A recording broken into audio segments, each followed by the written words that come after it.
Hey everyone, it's Leanne. Welcome to another video on my YouTube channel. I'm holding my paintings like this for a reason. I'm going to show you why in a minute. But I thought I would share with you what I did for Inktober this year. So let's get started. So I have my paintings flipped over. I'm going to show you one by one in order what I did. I decided to go with a different format this year. Let me show you the tools that I decided to use. I started with a tone tan sketchbook, or tone tan mixed media paper rather. I decided to do something a little bit different. I have used tone tan in the past, and maybe you've seen in other videos where I've used colored pencil or pencil crayon on tone tan. This is probably the best example of what I was trying to achieve by using tone tan, or this was kind of my inspiration. I did this drawing a while ago. It's a sketch with Copic markers, and I did a little bit of Posca as well. So anything that is semi-transparent, that the medium looks semi-transparent, those are Copic markers, and I put the colors here that I used. And then for some detail, some brighter detail like this blue, I used Posca pens to make it really pop, along with the white highlights. Especially using tone tan paper, you can really get some really pretty shifts between shadows and lights because you got that medium tone to work with. So you can either make it really bright or make it really dark, and it's a really interesting way to have a base for your art, and it's a little bit different than what I normally do. So this was kind of my inspiration for Inktober. I wanted to do something different that I haven't done or haven't really achieved well, that I don't normally do. So I picked up this pad, and this is what I used. So I did a variance of Copic's colored pencils or pencil crayons.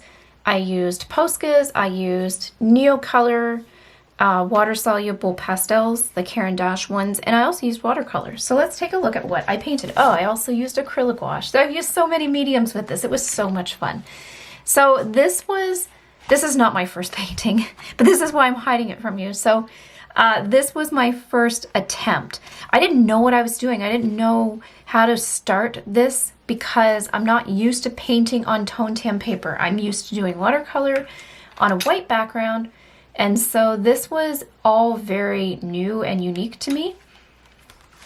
So I wanted to do acrylic gouache, and I tried to paint a crystal because crystal was the first day, and so I came in very hesitant. My lines weren't bold or strong or confident at all, and I got this mess. So then I just kind of wiped the slate clean. I redrew the crystal, and this was my first drawing. So this was my second attempt. So I thought that this one worked a lot better. I really had to embrace the medium tone of the paper and quit trying to just cover it up, but let it work with what I needed to do. So I brought in some highlights and strong colors in bold, bright colors, I guess, for the highlights to show the depth of the crystal. I still think there's things I could do better with this, but I loved working on this so much. And then I thought it was fun to do kind of just a wash in the background of acrylic gouache. I love acrylic gouache because it always is so matte and it looks really pretty. I love this color too. So that was my first painting with Inktober, and I was really excited because I thought it turned out really good considering it's something that I'm not very familiar with, and it was very exploratory for me, but it took a long time for me to do one painting. And you know what that's going to end up like by the end of the month? I think you can guess where I'm going with this. So this was day 2. The prompt was suit, and so I decided to do a suit like a suit of cards or a deck of cards, the Queen of Hearts being a suit in the deck. And so I did this sketch, which is supposed to be Helena Bonham Carter from Alice in Wonderland. So I think it kind of looks like her, but not quite. I'm not used to doing portraits, but I had so much fun with this drawing. I loved how it came out, and I'm pretty sure this is my favorite. I used a lot of colored pencil on this one, and I also did a base wash of watercolor. So you can kind of see, like in the shadows over on the side here of her forehead, just these kind of purpley shadow block-ins I used. And then by the time I was done, I put so much over top of it with mixed media that you kind of don't see as much of the watercolor, but that's okay. I think it still turned out cool. There's a lot of pencil crayon, as I mentioned. Posca as well, the purple in here, the yellow. The Posca really helped to bring in any highlights that maybe got lost in the layers at the end. So I thought that was really cool. That was my second day. So day 3, at this point, I've spent a lot of time on these drawings and I need to get these done quickly.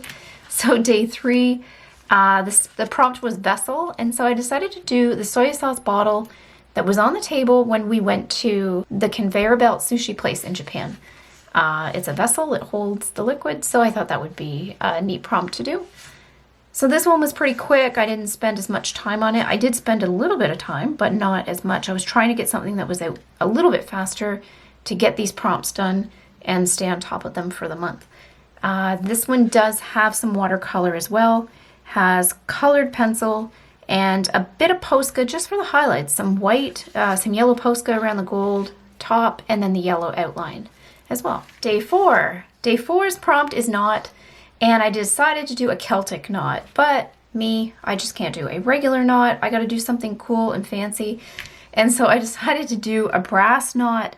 And then I thought, wouldn't it be cool if there was some sort of electricity or some sort of visual energy running through the knot, because it runs in an infinite loop.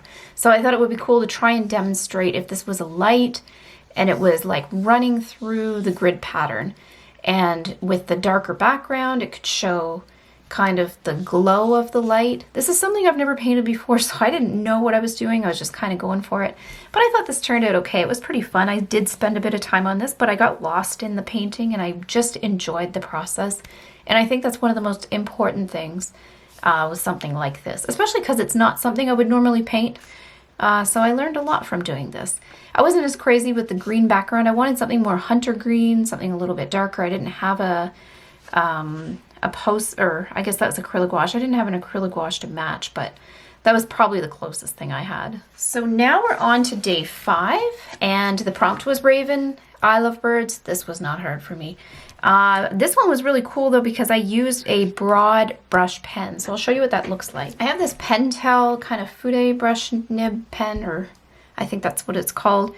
So this is all filled with black ink. And then if you pull the lid off, it has kind of like a flexible watercolor brush, almost like a water brush that you can buy that you put the water in, except this one's filled with black ink. So this was nice just to get bold, big strokes, and I don't believe I did any real much pencil outlines. I did a little bit, but not too much, just mostly trying to play with this black ink. And again, just experimenting with mediums and having fun with the process. I've got some NeoColor pastels in here, lots of colored pencil, and again, a little bit of Posca coming in with highlights at the end and the outline to create that energy around the object. And day 6 was something totally different. Spirit was the prompt. I decided to do Spirit the horse from the cartoon, and I did this strictly with Copics and a little bit of colored pencil or pencil crayon at the end, just for the highlights and in the hair a little bit. Basically, I only used white for the pencil crayon, and the rest of it is Copics. And I haven't colored with my Copics in a really long time, so I was really happy with how this turned out, and I just enjoyed the process of this too.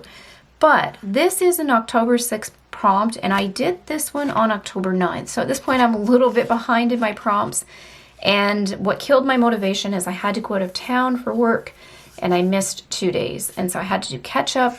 There were some days where I did 2 paintings. That happened once. So this is October 7th, and this is Fan. And so I decided to do the folding fan that I got when I went to Tokyo. It's really pretty. It's these pastel pinks and blues, cornflower blues, purples, and it's got these little kitty cats with the sakura leaves. And so again, I spent a lot of time on this and had so much fun doing it. I really was tempted after I finished to put some gold on it, some actual gold paint, maybe like the Winsor & Newton drawing ink, or some fine tech. I didn't. But every time I look at this, I just want to get out my gold ink and put on this. But I don't want to do it. It's finished. I can't change it anymore. But that is my temptation. And with this one, I started with some watercolor base. And then I came in with some colored pencils and some NeoColor pastels. And just to heighten those colors, and white highlights with my Posca at the end. And a pink outline with the Posca also. I really like how this one turned out. The next one is October 8th. my dad's birthday. So for this one I did watch. It was, or the prompt was watch. I did a pocket watch. And this one I did put some gold accents. I indulged in this one.